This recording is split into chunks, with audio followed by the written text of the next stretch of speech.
no sectarian meaning with it, but relates to a basic principle, which differs from other principles in that it provides for liberty with morality, and pledges society to a code of relations based on fundamental Christian conceptions of human rights and duties. As for prejudice or hatred against persons, that is neither American nor Christian. Our opposition is only to ideas, false ideas, which are sapping the moral stamina of the people.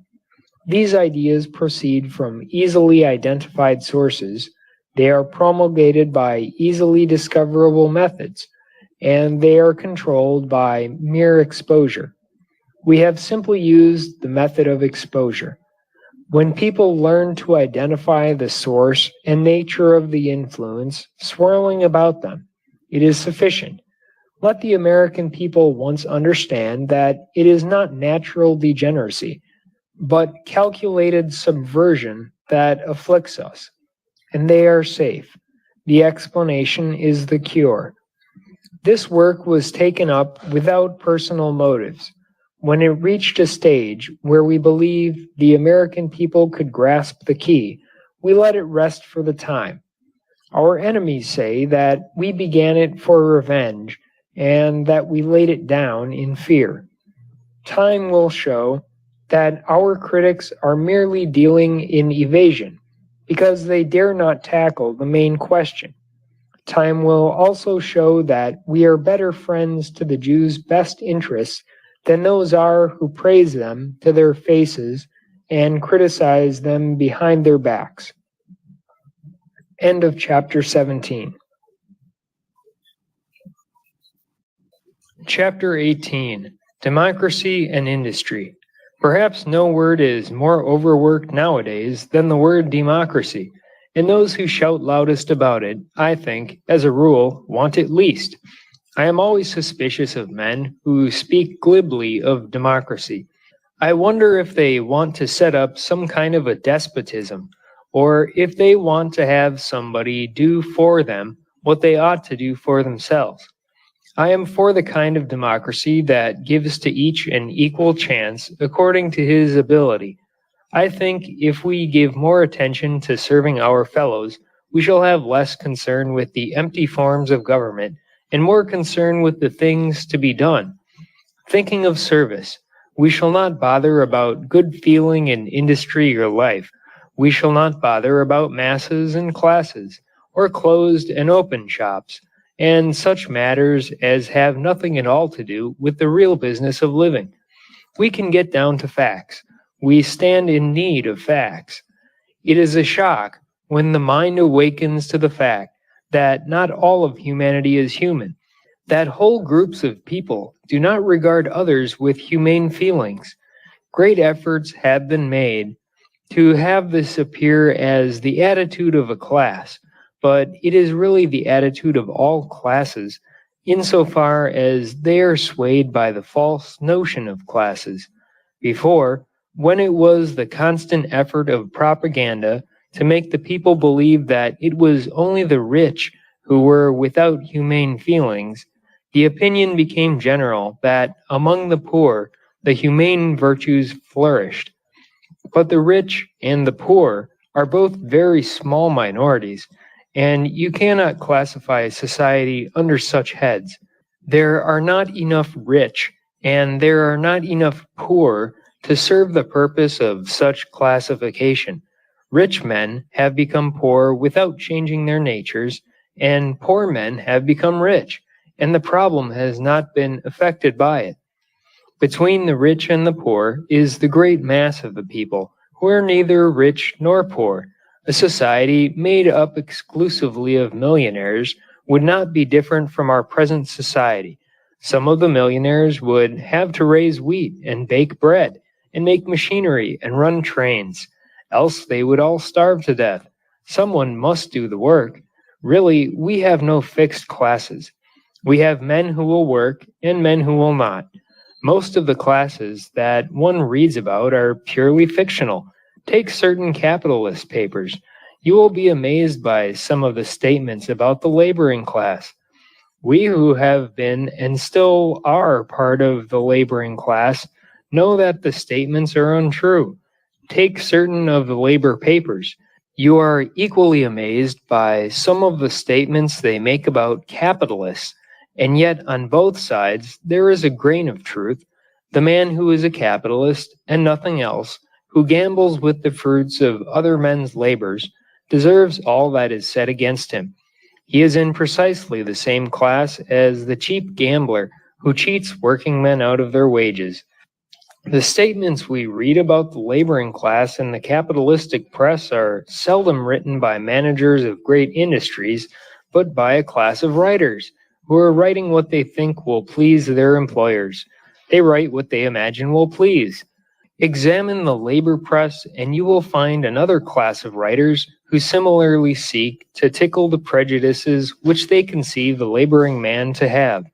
Both kinds of writers are mere propagandists, and propaganda that does not spread facts is self-destructive, and it should be. You cannot preach patriotism to men for the purpose of getting them to stand still while you rob them, and get away with that kind of preaching very long. You cannot preach the duty of working hard and producing plentifully, and make that a screen for an additional profit to yourself. And neither can the worker conceal a lack of a day's work by a phrase. Undoubtedly, the employing class possesses facts which the employed ought to have in order to construct sound opinions and pass fair judgments. Undoubtedly, the employed possess facts which are equally important to the employer. It is extremely doubtful, however, if either side has all the facts. And this is where propaganda, even if it were possible for it to be entirely successful, is defective. It is not desirable that one set of ideas be put over on a class holding another set of ideas. What we really need is to get all the ideas together and construct from them. Take, for instance, this whole matter of union labor and the right to strike. The only strong group of union men in the country is the group that draws salaries from the unions. Some of them are very rich. Some of them are interested in influencing the affairs of our large institutions of finance. Others are so extreme in their so-called socialism that they border on Bolshevism and anarchism, their union salaries liberating them from the necessity of work so that they can devote their energies to subversive propaganda. All of them enjoy a certain prestige and power which, in the natural course of competition, they could not otherwise have won. If the official personnel of the labor unions were as strong, as honest, as decent, and as plainly wise as the bulk of men who make up the membership, the whole movement would have taken on a different complexion these last few years. But this official personnel, in the main, there are notable exceptions, has not devoted itself to an alliance with the naturally strong qualities of the working man. It has rather devoted itself to playing upon his weaknesses, principally upon the weakness of that newly arrived portion of the population which does not yet know what Americanism is, and which never will know if left to the tutelage of their local union leaders. The working men, except those few who have been inoculated with the fallacious doctrine of the class war, and who have accepted the philosophy that progress consists in fomenting discord in industry, when you get your $12 a day, don't stop at that. Agitate for 14.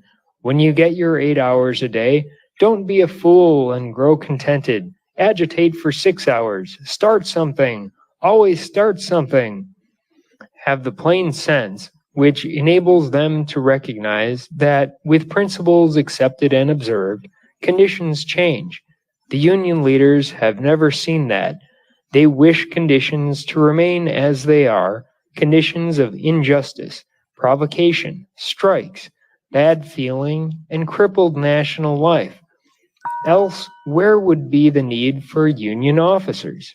Every strike is a new argument for them. They point to it and say, "You see, you still need us."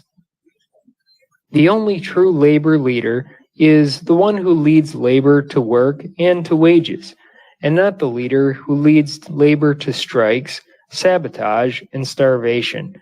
The union of labor, which is coming to the fore in this country, is the union of all whose interests are interdependent, whose interests are altogether dependent on the usefulness and efficiency of the service they render. There is a change coming. When the union of union leaders disappears, with it will go the union of blind bosses. Bosses who never did a decent thing for their employees until they were compelled. If the blind boss was a disease, the selfish union leader was the antidote. When the union leader became the disease, the blind boss became the antidote.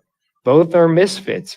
Both are out of place in well-organized society, and they are both disappearing together. It is the blind boss whose voice is heard today saying, "Now is the time to smash labor. We've got them on the run."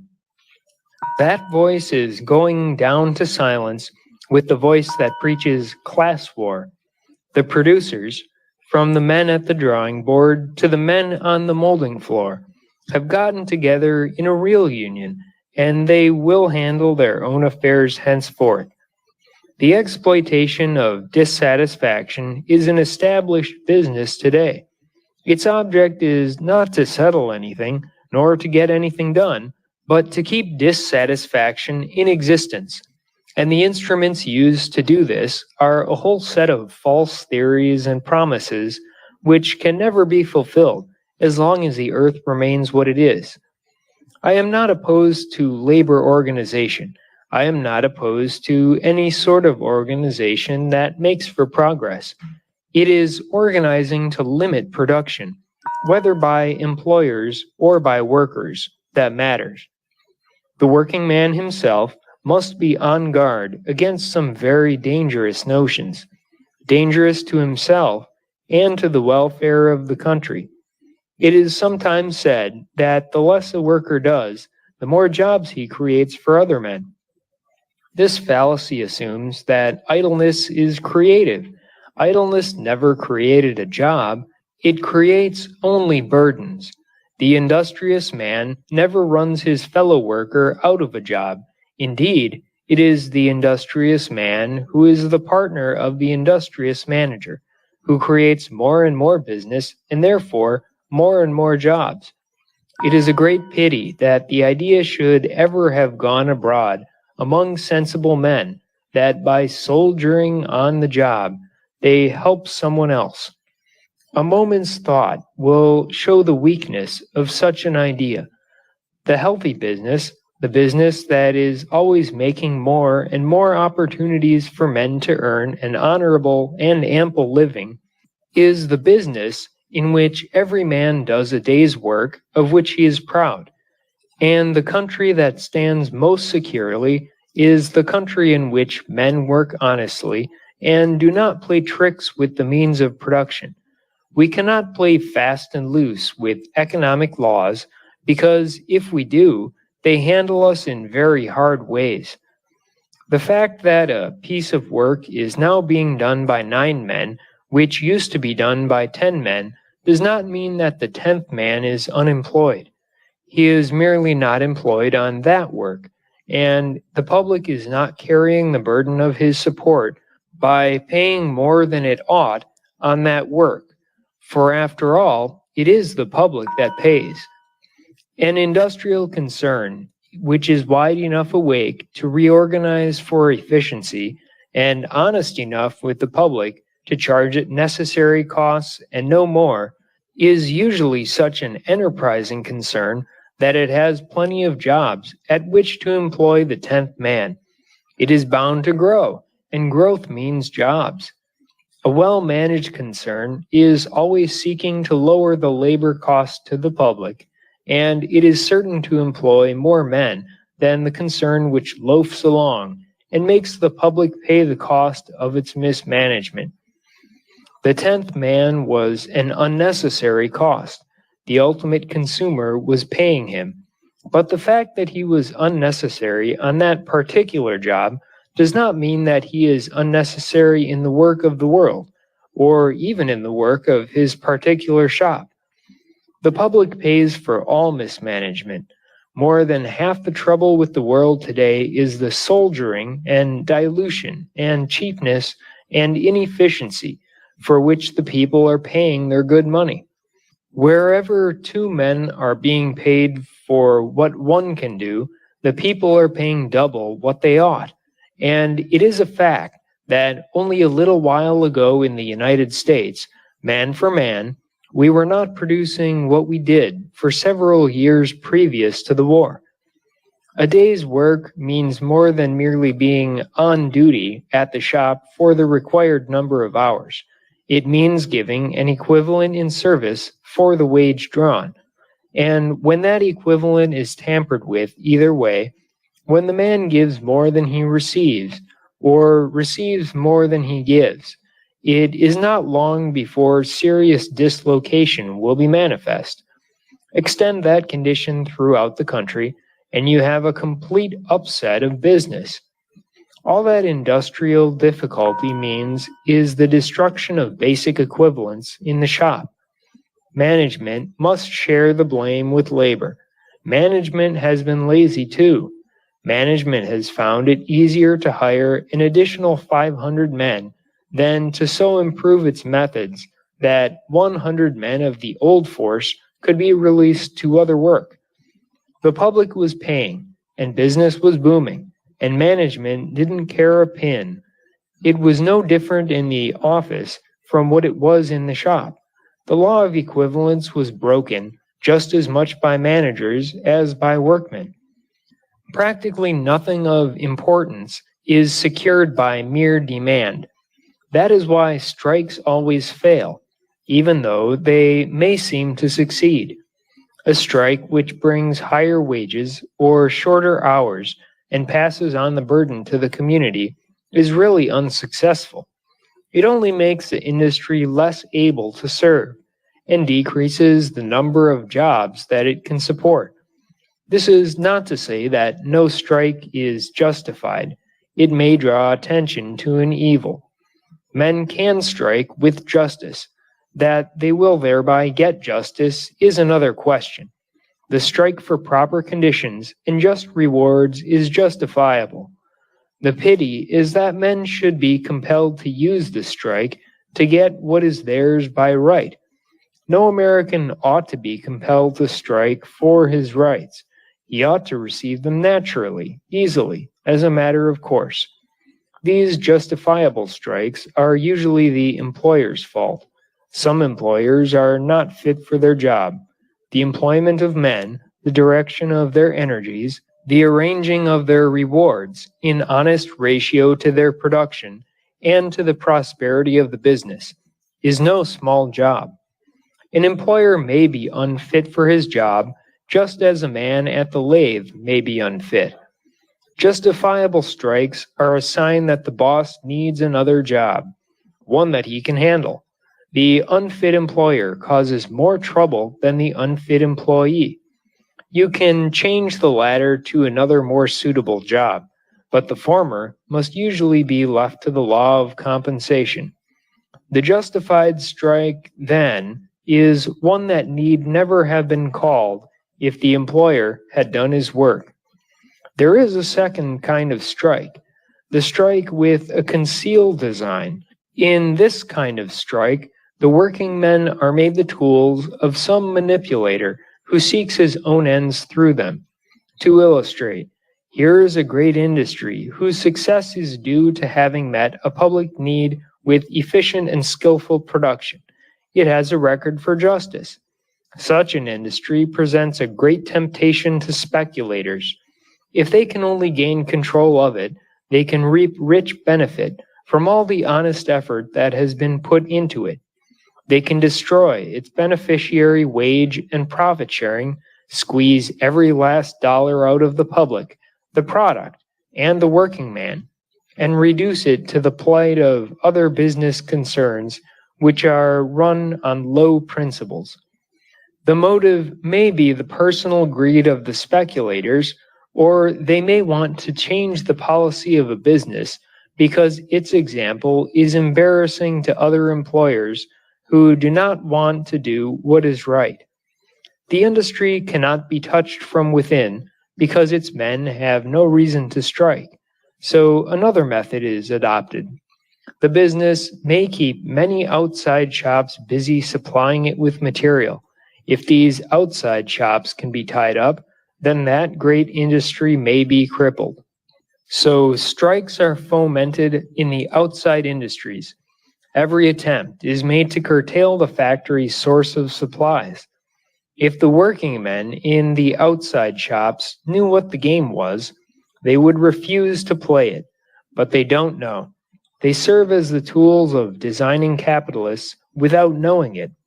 There is one point, however, that ought to rouse the suspicions of working men engaged in this kind of strike. If the strike cannot get itself settled, no matter what either side offers to do, it is almost positive proof that there is a third party interested in having the strike continue. That hidden influence does not want a settlement on any terms. If such a strike is won by the strikers, is the lot of the working man improved? After throwing the industry into the hands of outside speculators, are the workmen given any better treatment or wages? There is a third kind of strike, the strike that is provoked by the money interests for the purpose of giving labor a bad name. The American workman has always had a reputation for sound judgment. He has not allowed himself to be led away by every shouter who promised to create the millennium out of thin air. He has had a mind of his own and has used it. He has always recognized the fundamental truth that the absence of reason was never made good by the presence of violence. In his way, the American working man has won a certain prestige with his own people and throughout the world.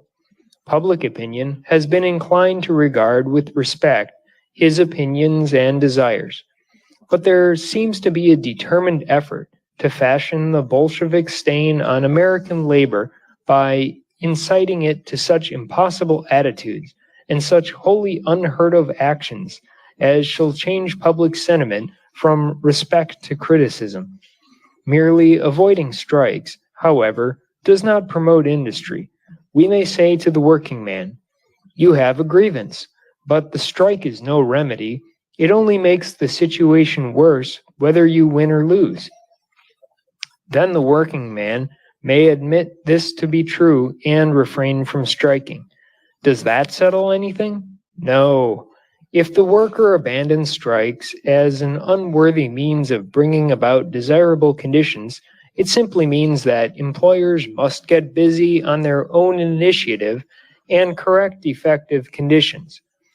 The experience of the Ford Industries with the working man has been entirely satisfactory, both in the United States and abroad. We have no antagonism to unions, but we participate in no arrangements with either employee or employer organizations. The wages paid are always higher than any reasonable union could think of demanding, and the hours of work are always shorter. There is nothing that a union membership could do for our people. Some of them may belong to unions, probably the majority do not. We do not know and make no attempts to find out, for it is a matter of not the slightest concern to us. We respect the unions, sympathize with their good aims, and denounce their bad ones. In turn, I think that they give us respect, for there has never been any authoritative attempt to come between the men and the management in our plants. Of course, radical agitators have tried to stir up trouble now and again, but the men have mostly regarded them simply as human oddities, and their interest in them has been the same sort of interest that they would have in a four-legged man. In England, we did not meet the trades union question squarely in our Manchester plan. The workmen of Manchester are mostly unionized, and the usual English union restrictions upon output prevail. We took over a body plant in which were a number of union carpenters. At once, the union officers asked to see our executives and arrange terms. We deal only with our own employees and never with outside representatives, so our people refused to see the union officials. Thereupon, they called the carpenters out on strike. The carpenters would not strike and were expelled from the union. Then the expelled men brought suit against the union for their share of the benefit fund. I do not know how the litigation turned out, but that was the end of interference by trades union officers with our operations in England. We make no attempt to coddle the people who work with us. It is absolutely a give and take relation. During the period in which we largely increased wages, we did have a considerable supervisory force. The home life of the men was investigated, and an effort was made to find out what they did with their wages. Perhaps at the time it was necessary. It gave us valuable information, but it would not do it all as a permanent affair, and it has been abandoned. We do not believe in the glad hand, or the professionalized personal touch, or human element. It is too late in the day for that sort of thing. Men want something more than a worthy sentiment. Social conditions are not made out of words. They are the net result of the daily relations between man and man. The best social spirit is evidenced by some act which costs the management something and which benefits all. That is the only way to prove good intentions and win respect. Propaganda, bulletins, lectures, they are nothing. It is the right act sincerely done that counts. A great business is really too big to be human. It grows so large as to supplant the personality of the man. In a big business, the employer, like the employee, is lost in the mass. Together, they have created a great productive organization which sends out articles that the world buys and pays for in return money that provides a livelihood for everyone in the business. The business itself becomes the big thing. There is something sacred about a big business which provides a living for hundreds and thousands of families.